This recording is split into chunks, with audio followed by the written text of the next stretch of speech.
இது தயாரிப்பாளர் அனுமதி இல்லாமல் வந்திருக்காது. இது நான் உறுதியாக சொல்றேன். அதாவது எம்ஜிஆர் தான் பெண்களை அதிகமாக கவர்ந்தார். தாய்க்குலமேன்னு சொன்னது அவர் தான். ஆனால் இன்னைக்கு தாய்க்குலம் ஆதரவு விஜய்க்கு இருக்கிற அந்த நேரில் பார்த்து,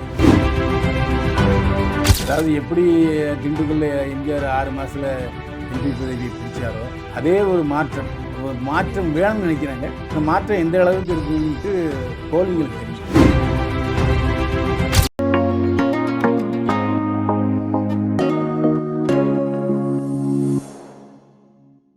ஜெம் சினிமாஸ் நேயர்களுக்கு வணக்கம். நான் உங்கள் விஜய் அபிஷேக். இன்னைக்கு நம்ம யார் கூட இருக்கோம்னு பார்த்தீங்க அப்படின்னா reunion of Meiyazhagan combo Pailwan Ranganathan sir தான் இருக்கும். சார் வணக்கம் சார். என்னை வாழ வைத்துக் கொண்டிருக்கும் யூடியூப் சேனல் நேயர்களுக்கு நன்றியும் வணக்கம். சார், அதாவது கேள்வி என்ன அப்படின்னா, நேத்தி ஒட்டுமொத்த திரையுலகமே மிரண்டு போயிருக்கு அப்படின்னு சொல்லலாம். என்ன காரணம்னு பார்த்தோம்னா, ஜனநாயகன் படம் லீக் ஆயிடுச்சு. ஃபுல் ஹெச்டியில் கிட்டத்தட்ட 6 GB அளவுக்கு ஸ்க்ரீனில் பார்க்குற மாதிரி பக்கா கிளாரிட்டியில் ரிலீஸ் ஆயிருக்கு சார். எப்படி ரிலீஸ் ஆயிடுச்சுன்னு நினைக்கிறீங்க சார்? அதாவது பேங்க்கில் ஒருத்தன் கொள்ளையடிச்சான்னா தான் அங்கே உள்ள லாக்கரை திறப்பான். லாக்கரை அவ்வளோ சீக்கிரமாக திறக்கவே முடியாது. அவ்வளவு அந்த பெட்டகங்கள் பாதுகாப்பாக இருக்கும்.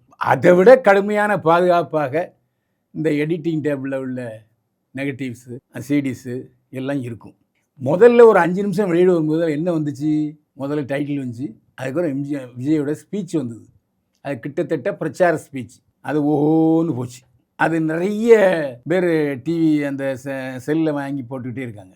அதுக்கப்புறம் இந்த 14ஆம் தேதி, ஏப்ரல் 14ஆம் தேதி கிட்ட அந்த இது வெளியே வந்திருக்கு. இது தயாரிப்பாளர் அனுமதி இல்லாமல் வந்திருக்காது.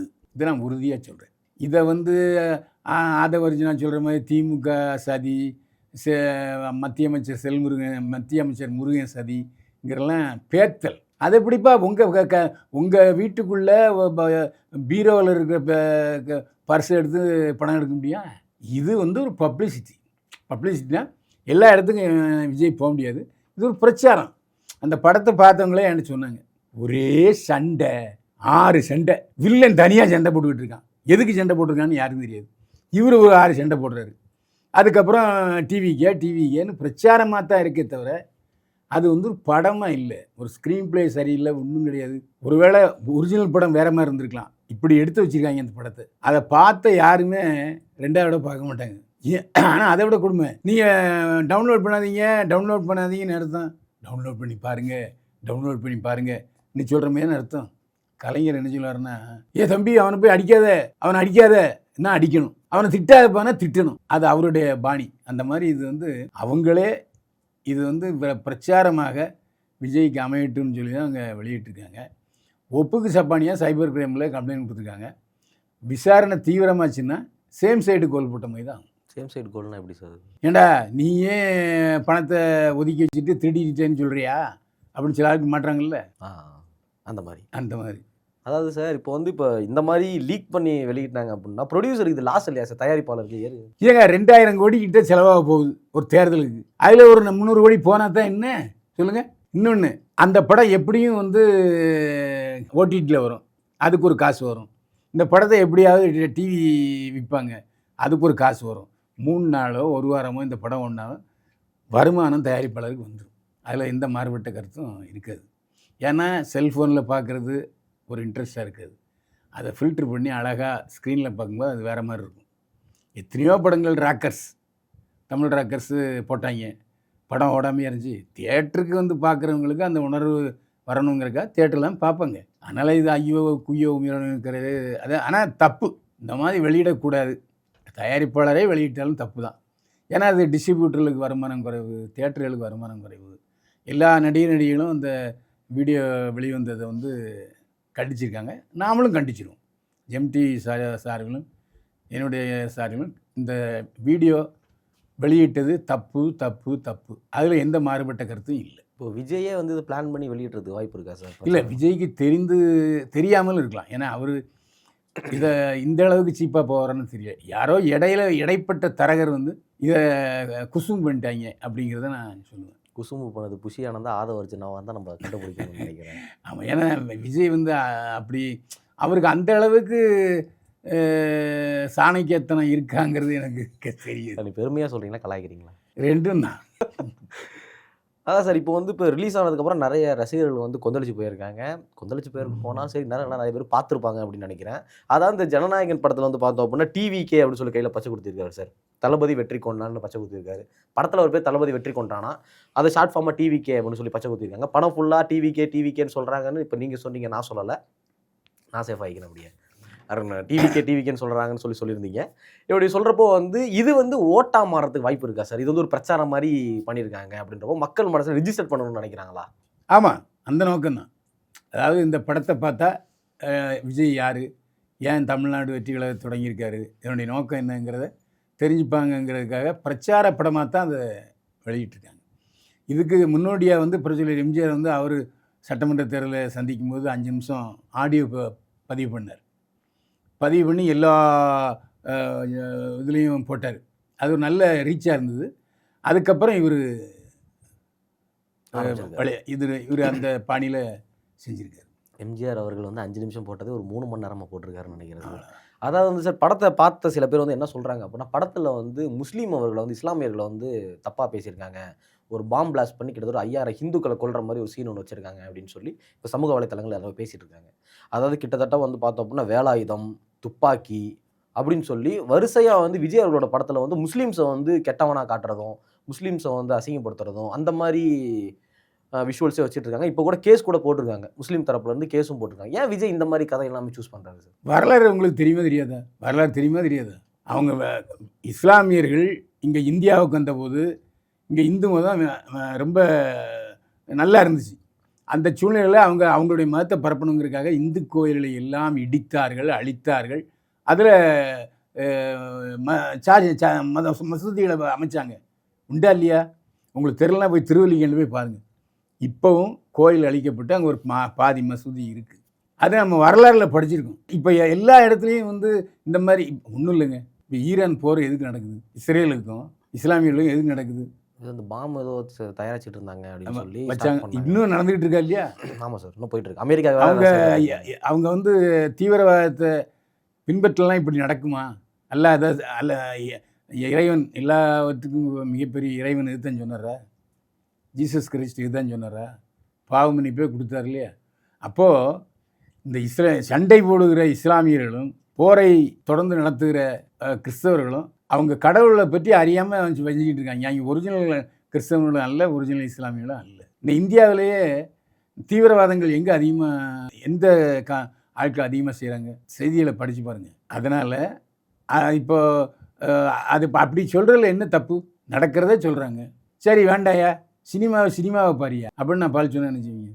ஒன்றும் செய்ய முடியாது. அதாவது சினிமாவில் கற்பனை கதைகள் சொல்கிறார்கள். என்ன அதை பார்த்துட்டு அப்படின்னு போயிரு. அதை என்ன சினிமா படம் என்ன பைபிளா, குரானா, இல்லை திருக்குறளா? ஒரு என்டர்டெயின்மெண்ட். காசு கொடுக்குறியா, அவனுக்கு சந்தோஷப்படுத்தணும்னா போயிட்டேரியா. அதுக்கு கேஸு, அதை ஒரு பெருசாக நினச்சி பேசுறது. ஏன் விக்ரம் படம் எடுத்தார்ல நம்ம கமலஹாசன், அவர் கமலஹாசன் எடுத்த படத்தில் என்ன சொன்னார்? தீவிரவாதத்தில் யார் ஈடுபட்டான்னு சொன்னார்? இஸ்லாமியர் ஈடுபட்டான்னு சொன்னாரா இல்லையா? கமலஹாசன் சொன்னால் சரி, விஜய் சொன்ன தப்பா? அங்கிட்டு ஒரு குத்து, இங்கிட்டு ஒரு குத்து. அதாவது அவரும் நடந்தது தான் சொன்னார். அந்த தீவிரவாதத்தை ஆதரிக்கிறது அவங்க தான். என்ன இப்போ நாம் பெட்ரோல் விலை உயர்ந்ததுக்கும் அவங்க சண்டை போடுறதுக்கு இங்கே பெட்ரோல் விலை உயருது, கேஸ் விலை உயருது, தட்டுப்பாடு ஏற்படுது இல்லையா? அதாவது உலகத்தில் அமைதி நிலவரத்துக்கு தான் வழிய மதங்கள் தோன்றினேன். அமைதியாரு அப்படின்னு தானே சொல்லுது மதம். என்ன போர்கள் குண்டு போடு எல்லாரையும் சாவடின்னு சொல்லுது மதம் இல்லை சார். எம்மதமும் சம்மதம். விஜய் அந்த படத்தில் காமிச்சது நான் தப்புன்னு சொல்ல மாட்டேன். படம் வந்த பிறகு பார்த்துட்டு சொல்லுவேன். அதான் வந்துட்டேன் சார். இல்லை நான் பார்க்கல, பார்த்தவங்க சொன்னேன். ஏன்னா அதை போய் பார்த்துக்கிட்டு என்னது அது மாதிரி ஒரே சண்டையாக இருக்குது, கதையே இல்லை அப்படிங்கிற மாதிரி தான் பார்த்தவங்க சொன்னேன். சரி சார். அதே மாதிரி எப்படின்னா சார், இது முன்னாடி வரைக்கும் ஓகே சார். முன்னாடி வந்து துப்பாக்கி படமாக இருக்கட்டும், தலைவா படமாக இருக்கட்டும், சொன்ன மாதிரி வேலாயுதம் படமாக இருக்கட்டும், எல்லாமே வந்து சொன்னது. இப்போ வந்து ஒரு அரசியலில் நிற்கிறாரு. இப்போ வந்து சிஎம் கேண்டிடேட்டாக இருக்கார். கிட்டத்தட்ட எலெக்ஷனுக்கு வந்து ஒரு 10-15 நாள் தான் இருக்குது. இப்போ முன்னாடி பேசின மாதிரியே இவ வந்து ஓட்டுக்காக அந்த ஜனநாயகனை ரிலீஸ் பண்ணாங்கன்னே வச்சுக்கலாம். இப்போ முஸ்லீம்ஸை வந்து இவரை வந்து இழிவுபடுத்தி பேசியிருக்காருன்றதுல முஸ்லீம் ஓட்டு கட்டாகிறது வாய்ப்பு. ஏற்கனவே சிவகார்த்திகேயன் ஓட்டு கட்டு, அஜித் ஓட்டு கட்டு, தலைவர் ரஜினி அவர்களோட ஓட்டு கட்டு, இப்போ இஸ்லாமிய அவர்களோட ஓட்டும் கட்டு. இது நீங்கள் சொல்கிறீங்க. நேற்று தூத்துக்குடி திருநெல்வேலியில் கூட்டத்தை பாருங்கள். இது வரைக்கும் நான் அப்படி ஒரு கூட்டத்தை பார்த்தது இல்லை. பொம்பளைங்களாம் அழுகிறாளுங்க. அதாவது எம்ஜிஆர் தான் பெண்களை அதிகமாக கவர்ந்தார். தாய்க்குலமேன்னு சொன்னது அவர் தான். ஆனால் இன்னைக்கு தாய்க்குலம் ஆதரவு விஜய்க்கு இருக்கிற நான் நேரில் பார்த்தேன். எப்போன்னா தூத்துக்குடி கூட்டத்தில் மட்டும் இல்லை, சமீபத்தில் வேல் டெக்னிக் காலேஜுக்கு இந்த லவ் இன்சூரன்ஸு கம்பெனிக்கு போயிருக்கீங்க. கம்பெனிக்கு ஆடி விழாவுக்கு போனேன்.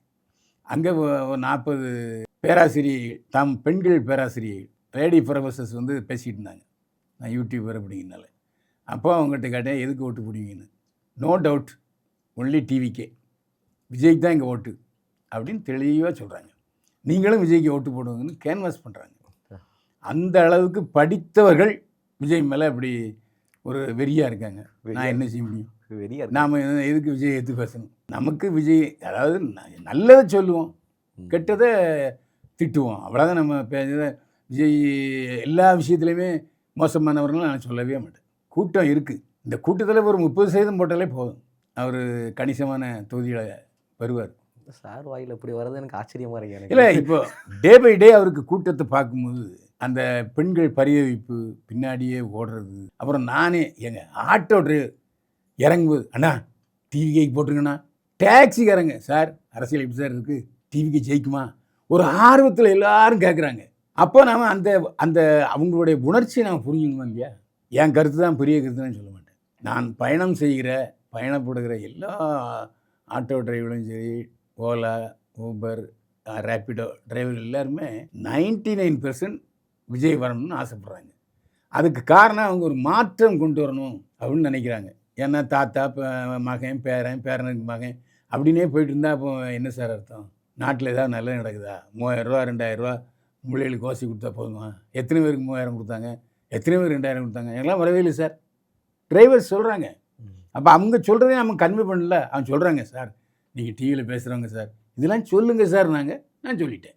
Super sir. இதை நான் ஏன் கருத்தாகவும் சொல்லலை, அவங்க சொன்னாங்க, நான் அதை கன்வே பண்ணுறேன். இதுதான் மூத்த பத்திரிகையாளர்ன்றது. இது வந்து தெரியாமல் வந்து ஆமாம். ஏன்னா ஆரம்பத்தில் நானும் அப்படி தான் நினச்சேன். ஆனால் இப்போ டே பை டே அப்படியே ஒவ்வொருத்தரையும் மூவ் பண்ணி பேசும்போது விஜய் சொன்ன ஒரு கருத்து இருக்குது, ஒவ்வொரு வீட்லேயும் எனக்கு ஓட்டு இருக்குன்னாரு. அது உண்மைதான்.